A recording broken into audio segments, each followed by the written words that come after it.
Good morning mga ka-FB Reels. Flex ko lang yung breakfast ng amo kong lalaki.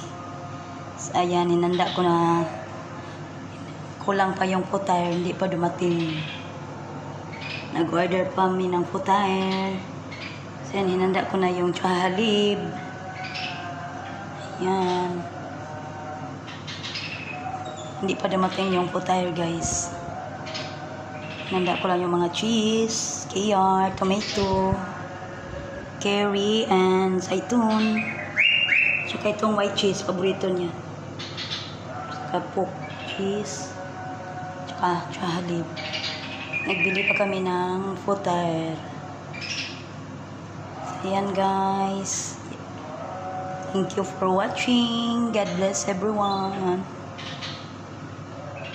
Bye-bye.